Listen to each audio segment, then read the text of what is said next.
कहते हैं कुछ मुलाकातें तकदीर खुद तय करती है और कुछ जख्म सिर्फ नसीब वालों को ही मिलते हैं। मैं एक सीधा सादा लकड़हारा था। जैसे हर दिन जंगल जाता था वैसे ही उस दिन भी गया था। लेकिन उस दिन जंगल में एक अजीब सी खामोशी थी, एक अजीब सी रोशनी, और वहां थी एक जख्मों से टूटी हुई लेकिन बेहिसाब खूबसूरत झंझादी जो मेरी जिंदगी बदलने आई थी। मैंने उसे उठाया, पर मुझे क्या पता था मैं सिर्फ एक जिस्म नहीं, एक राज, एक इम्तिहान अपने साथ ले आया हूं। ये कहानी है एक इंसान और एक झंझादी की, जहां मोहब्बत का अंजाम कुर्बानी थी। सुबह की ठंडक कुछ ज्यादा ही सर्द लग रही थी।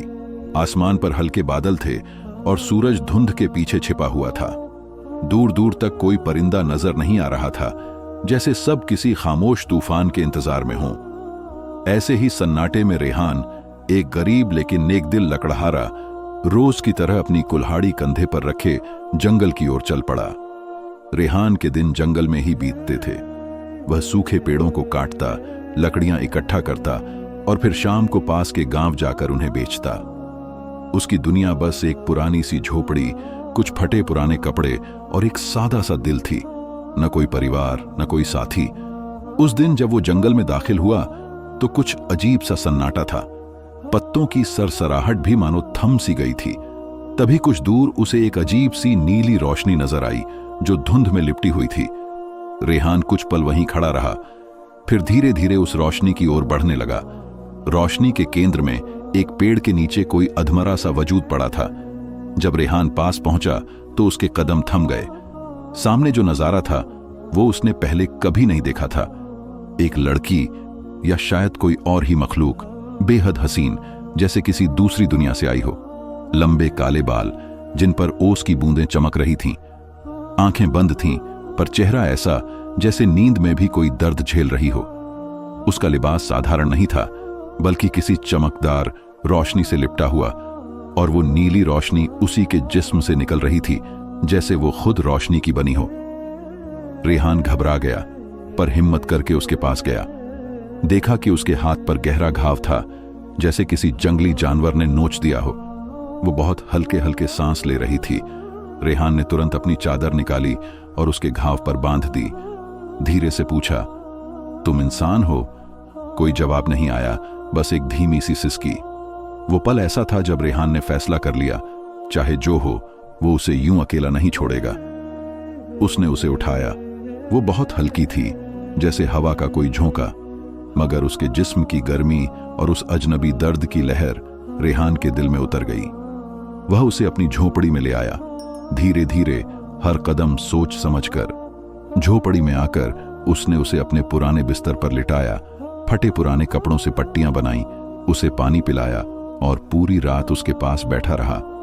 सुबह जब लड़की ने आंखें खोलीं तो रेहान को ऐसा लगा जैसे आसमान खुल गया हो। उसकी आंखें नीली थीं, नहीं, नीली नहीं, जैसे गहरे समंदर की लहरें, पर उनमें कोई गहरी उदासी थी, कोई अजनबीपन, कोई सवाल, तुम कौन हो? उसकी आवाज धीमी थी, कांपती हुई, लेकिन दिल को छू लेने वाली। रेहान मुस्कुराया। मैं रेहान हूं, लकड़हारा। और तुम कौन हो? लड़की ने नजरें झुका ली। मेरा नाम लीमा है। मैं यहां की नहीं हूं। यहां की नहीं मतलब? लीमा ने कुछ पल आंखें बंद की, फिर बोली, अभी नहीं बता सकती, पर शुक्रिया कि तुमने मेरी जान बचाई। रेहान चुप हो गया। वो समझता था हर किसी का अपना एक राज होता है, लेकिन लीमा इंसानों जैसी नहीं थी। उसकी आंखें, उसकी चमक, उसके पास की खुशबू, सब कुछ अलग था। दिन बीतते गए, लीमा की तबीयत ठीक होती गई।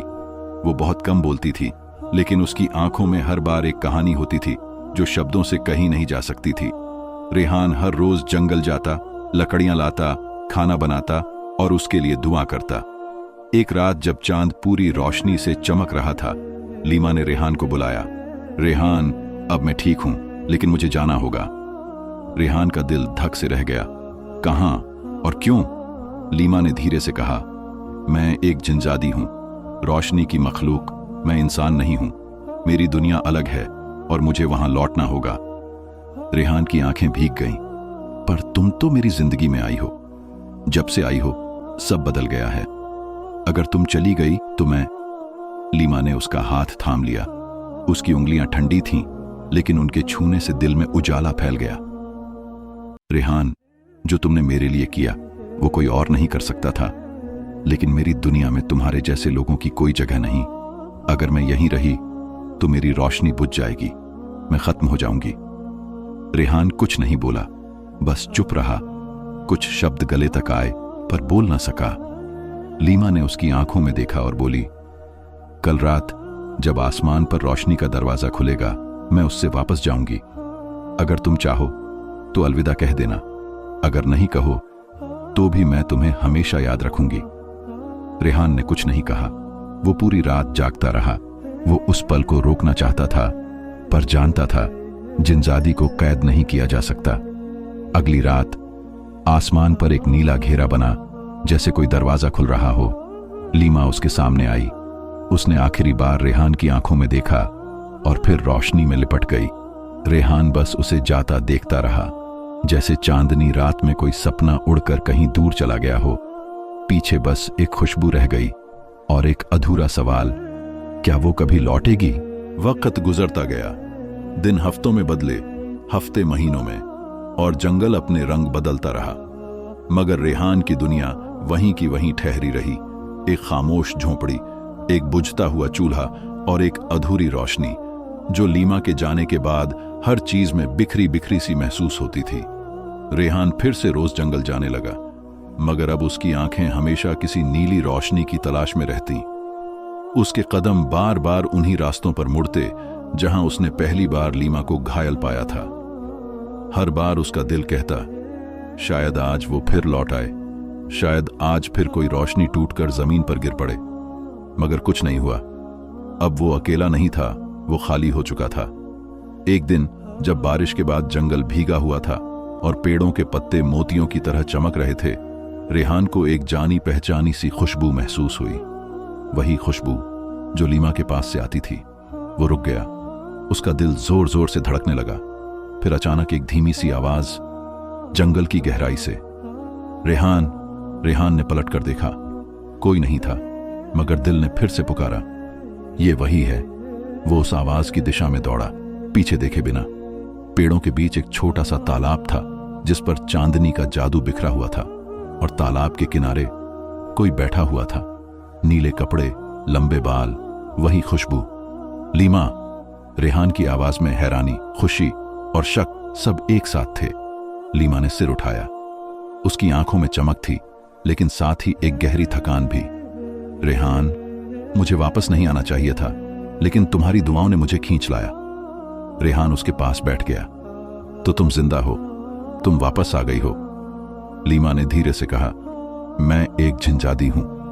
हम रोशनी से बने होते हैं, लेकिन जब कोई इंसान हमें दिल से याद करता है तो हमारी रूह में धड़कनें जन्म लेती हैं। तुम्हारे ख्यालों ने मुझे सोने नहीं दिया। रेहान की आंखों में नमी आ गई। और अब क्या तुम यहीं रहोगी? लीमा की खामोशी ने सब कह दिया। नहीं, मैं कुछ समय के लिए आई हूं, लेकिन रेहान, कुछ लोग मेरी तलाश में हैं। मेरी दुनिया के नहीं, तुम्हारी दुनिया के। उन्हें पता चल चुका है कि मैं यहां थी। उन्होंने मुझे घायल भी किया था। वे रोशनी के दुश्मन हैं, मुझे खत्म करना चाहते हैं। रेहान को ऐसा लगा जैसे जमीन उसके पैरों के नीचे से खिसक गई हो। कौन हैं ये लोग और क्यों? तुमने तो किसी का कुछ नहीं बिगाड़ा।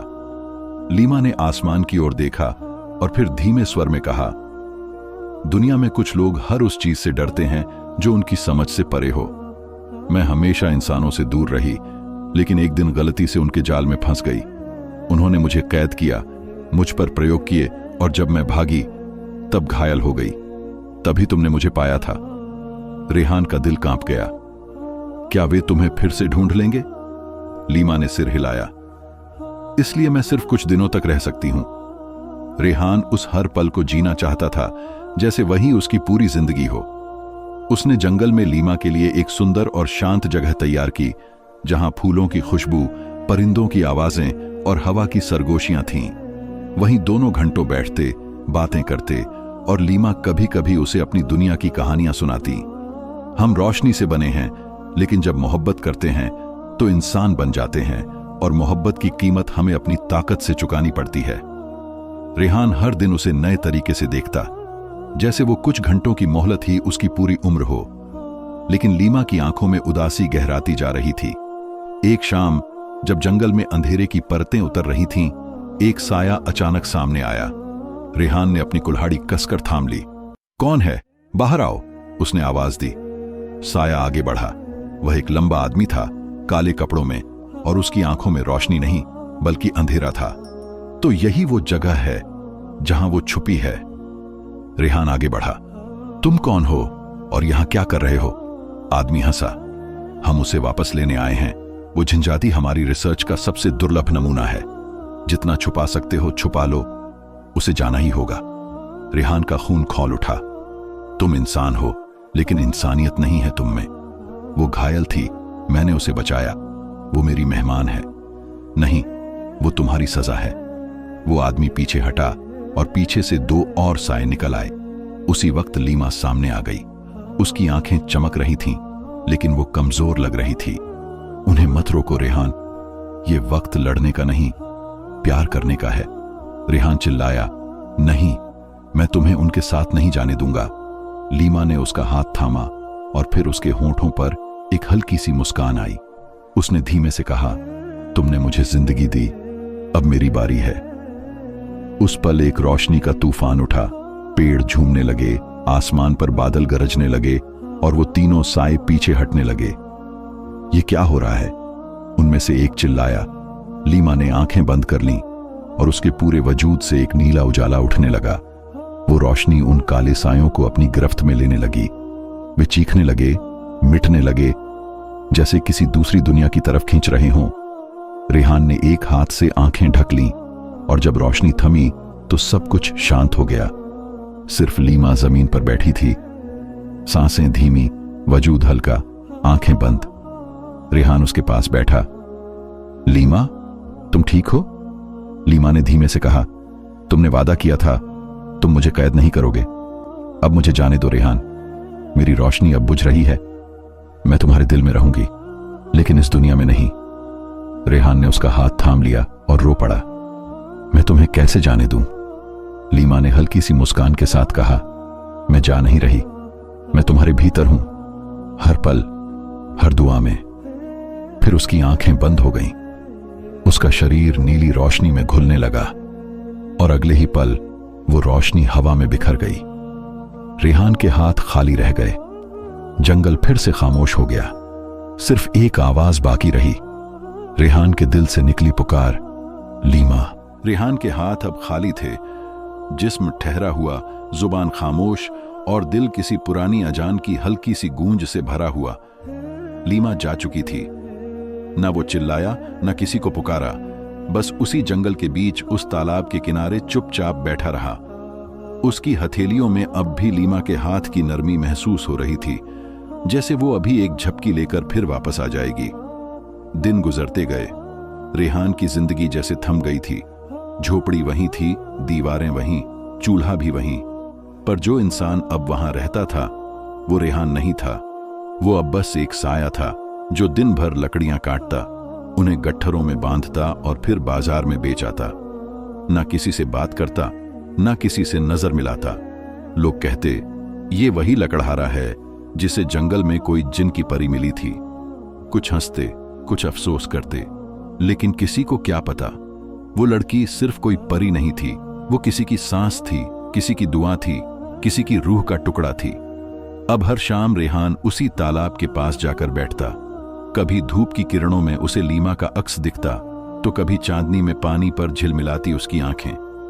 एक रात जब पूरा जंगल बादलों से घिरा था और बिजली की गड़गड़ाहट से पेड़ कांप रहे थे, रेहान उसी तालाब के पास गीले पत्थरों पर बैठा हुआ कुछ पढ़ रहा था। वो शब्द किसी जबान के नहीं थे, बस दिल के कोने से निकली कोई पुरानी सी प्रार्थना थी। ऐ खुदा, अगर वो बस एक ख्वाब थी तो वो ख्वाब फिर से दिखा दे।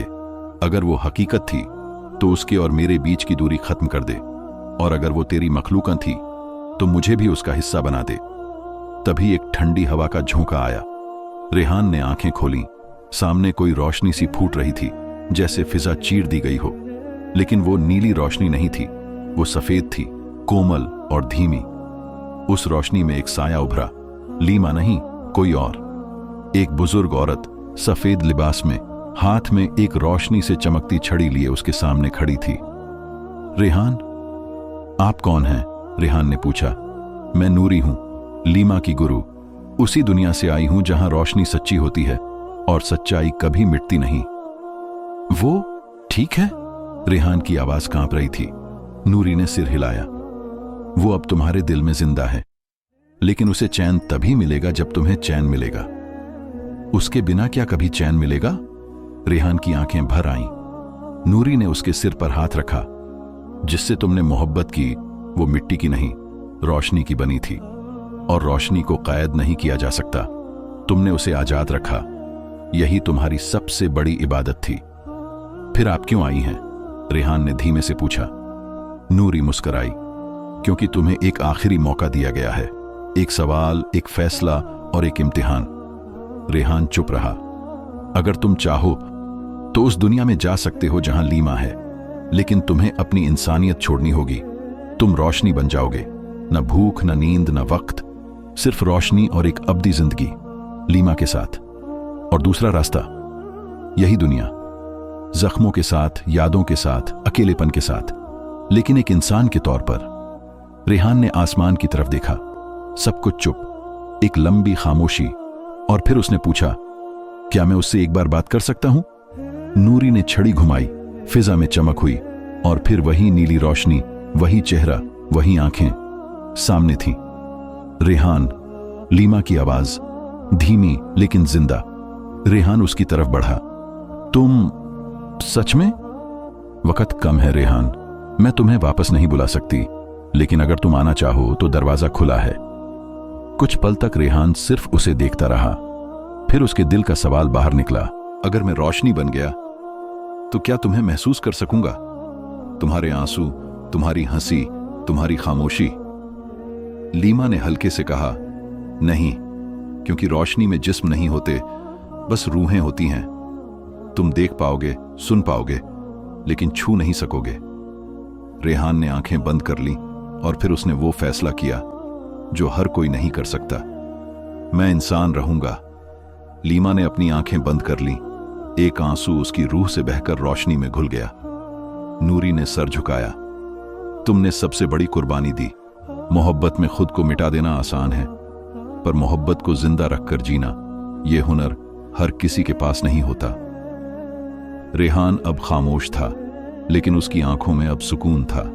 नूरी ने जाते जाते कहा, तुम्हें अब इस दुनिया में कुछ तोहफे मिलेंगे, सपने, ख्याल, दुआएं, और कभी कभी वही पुरानी खुशबू। जब भी तुम जंगल आओगे वो तुम्हें छू जाएगी। और फिर वो रोशनी बिखर गई। रेहान अकेला रह गया, लेकिन अब वो अकेला नहीं था। अगली सुबह उसने जंगल में एक जगह चुनी। वहां उसने पत्थरों से एक छोटा सा आस्थान बनाया। ना कोई मूर्ति, ना कोई तस्वीर, सिर्फ एक चमकता नीला पत्थर, और उसके सामने एक मिट्टी की जलती लौ। रेहान हर दिन वहां जाता, बैठता, दुआ करता और दुनिया को देखता, लेकिन अब उसके अंदर रोशनी थी। वक्त गुजरा। रेहान बूढ़ा हो गया। उसकी दाढ़ी सफेद, हाथ कांपते, पर आंखों में अब भी चमक थी। लोग अब उसे फकीर कहते।